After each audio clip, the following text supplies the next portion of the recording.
The Telltale Heart by Edgar Allan Poe. A horror story. True. Nervous. Very, very dreadfully nervous. I had been and am. But why? Will you say that I am mad?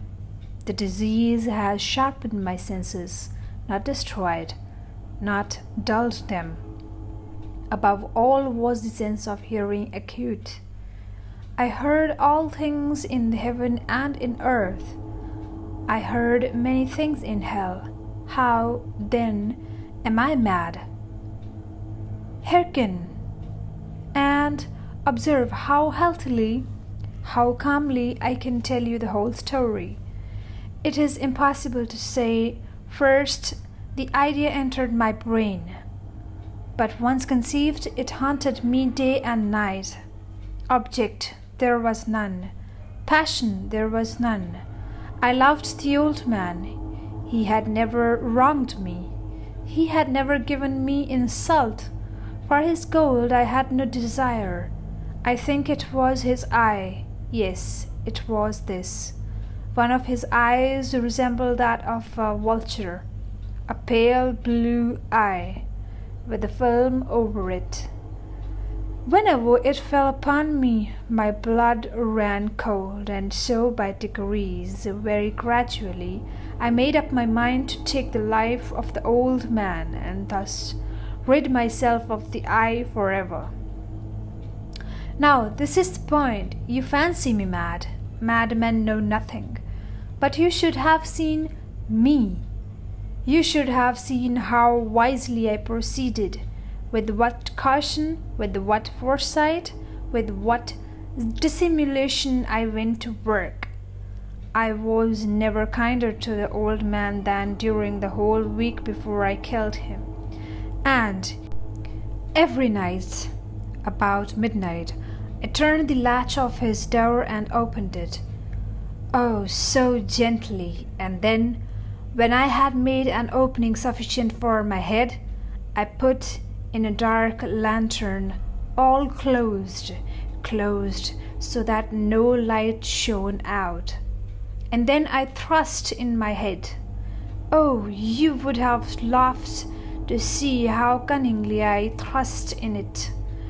I moved in slowly, very, very slowly, so that I might not disturb the old man's sleep. It took me an hour to place my whole head within the opening so far that I could see him as he lay upon his bed. Ha! Would a madman have been so wise as this? And then, when my head was well in the room, I undid the lantern cautiously. Oh, so cautiously! Cautiously, for hinges creaked. I undid it just so much that a single thin ray fell upon the vulture-eye, and this I did for 7 long nights. Every night at midnight. But I found the eye always closed, and so it was impossible to do the work, for it was not the old man who vexed me, but his evil eye. And every morning when the day broke, I went boldly into the chamber and spoke courageously to him, calling him by name in a hearty tone, and inquiring how he had passed the night. So you see, he would have been a very profound old man. Indeed, to suspect that every night just at 12 I looked in upon him while he slept. Upon the 8th night I was more than usually cautious in opening the door. A watch's minute hand moves more quickly than did mine. Never before that night has I felt the extent of my own powers, of my sagacity. I could scarcely contain my feelings of triumph. To think that there I was opening the door little by little, and he not even to dream of my secret deeds or thoughts. I fairly chuckled at the idea, and perhaps he heard me, for he moved on the bed suddenly, and if startled, Now you may think that I drew back, but no. His room was as black as pitch with the thick darkness, for the shutters were close fastened through fear of robbers, and so I knew that he could not see the opening of the door. Kept pushing it on steadily.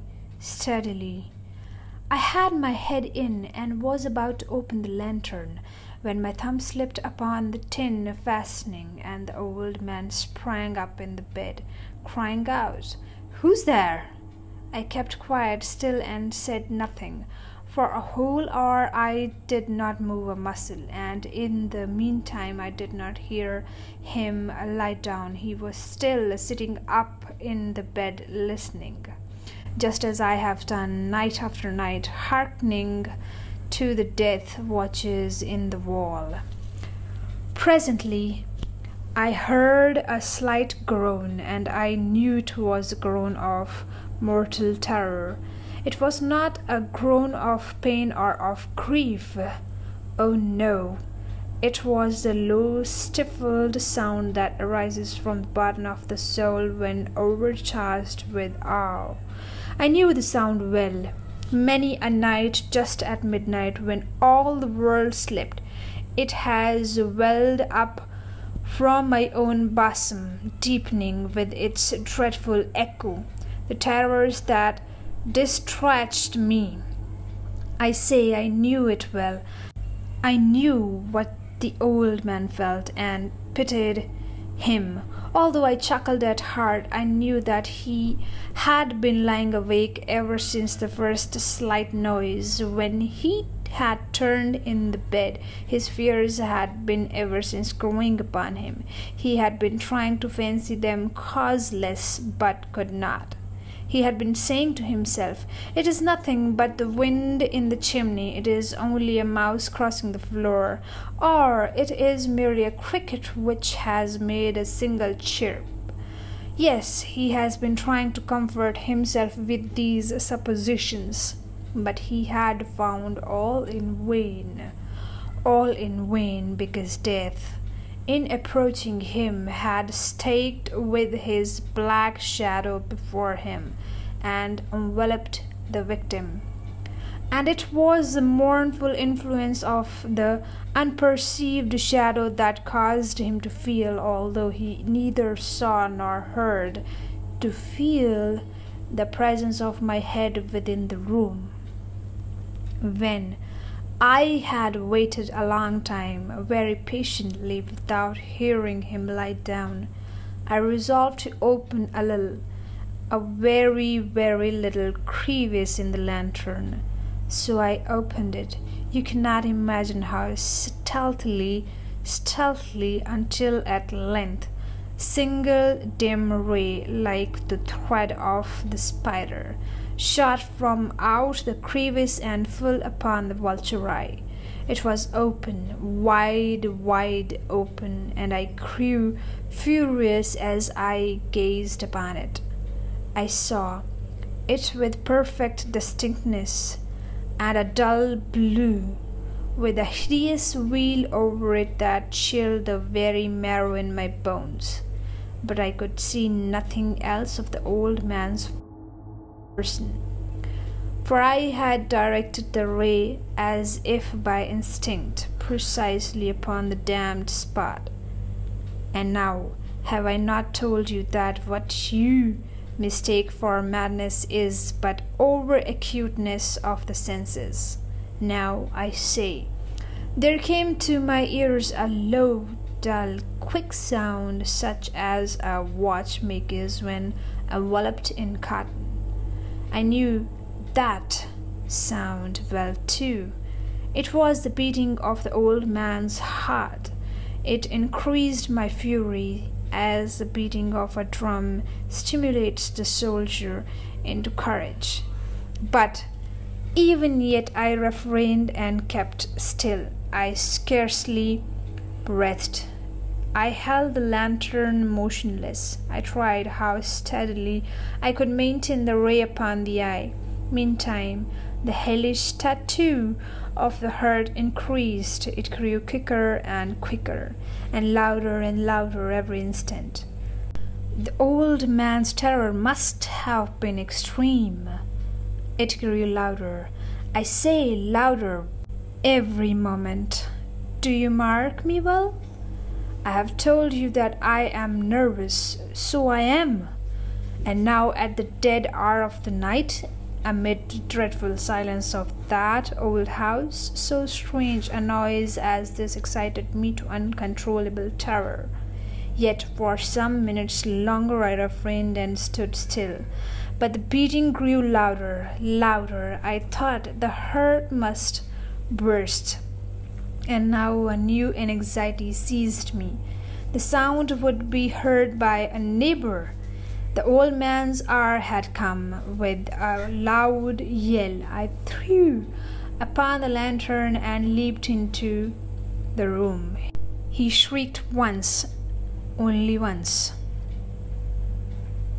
In an instant I dragged him to the floor and pulled the heavy bed over him. I then smiled gaily to find the deed so far done. But for many minutes the heart beat on with a muffled sound. This, however, did not vex me. It would not be heard through the wall. At length it ceased. The old man was dead. I removed the bed and examined the corpse. Yes, he was stone dead. I placed my hand upon the heart and held it there many minutes. There was no pulsation. He was stone dead. His eye would trouble me no more. If you still think me mad, you will think so no longer when I describe the wise precautions I took for the concealment of the body.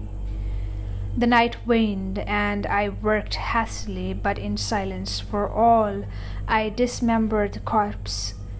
I cut off the head and arms and legs. I then took up 3 planks from the flooring of the chamber and deposited all between the scantlings. I then replaced the boards so cleverly, so cunningly, that no human eye, not even his, could have detected anything wrong. There was nothing to wash out and no stain of any kind, no blood spot whatever. I had been too wary for that. A tub had caught all. Ha ha!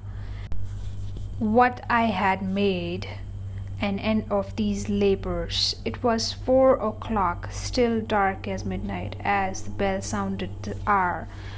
There came a knocking at the street door. I went down to open it with a light heart, for what had I now to fear? There entered 3 men who introduced themselves with perfect suavity as officers of the police. A shriek had been heard by a neighbor during the night. Suspicion of foul play had been aroused. Information had been lodged at the police office, and the officers had been deputed to search the premises. I smiled, for what had I to fear? I bade the gentleman welcome. The shriek, I said, was my own in a dream. The old man I mentioned was absent in the country. I took my visitors all over the house. I bade them search well. I led them at length to his chamber. I showed them his treasures secure, undisturbed. In the enthusiasm of my confidence, I brought chairs into the room and desired them here to rest from their fatigue, while I myself, in the wild audacity of my perfect triumph, placed my own seat upon the very spot beneath which reposed the corpse of the victim. The officers were satisfied. My manner had convinced them. I was singularly at ease. They sat, and while I answered cheerily, they chatted of familiar things. But ere long, I felt myself getting pale and wished them gone. My head ached, and I fancied a ringing in my ears, but still they sat and still chatted. The ringing became more distinct. It continued and became more distinct. I talked more freely to get rid of the feeling, but it continued and gained definitiveness until, at length, I found that the noise was not within my ears. No doubt I now grew very pale, but I talked more fluently with a heightened voice, yet the sound increased, and what could I do? It was a low, dull, quick sound, much such a sound as a watch makes when enveloped in cotton. I gasped for breath, and yet the officers heard it not. I talked more quickly, more vehemently, but the noise steadily increased. I arose and argued about trifles in a high key and with violent gesticulations, but noise steadily increased. Why would they not be gone? I paced the floor to and fro with heavy strides, as if excited to fury by the observations of the men, but the noise steadily increased. Oh God, what could I do? I foamed, I raved, I swore. I swung the chair upon which I had been sitting and grated it upon the boards, but the noise arose over all and continually increased. It grew louder, louder, louder, and still the men chatted pleasantly and smiled. Was it possible they heard not? Almighty God! No, no, they heard, they suspected, they knew. They were making a mockery of my horror. This I thought, and this I think, but anything was better than this agony. Anything was more tolerable than this derision. I could bear those hypocritical smiles no longer. I felt that I must scream or die, and now again. Hark! Louder! Louder! Louder! Louder! Villains! I shrieked. Dissemble no more. I admit the deed. Tear up the planks. Here! Here! It is the beating of his hideous heart.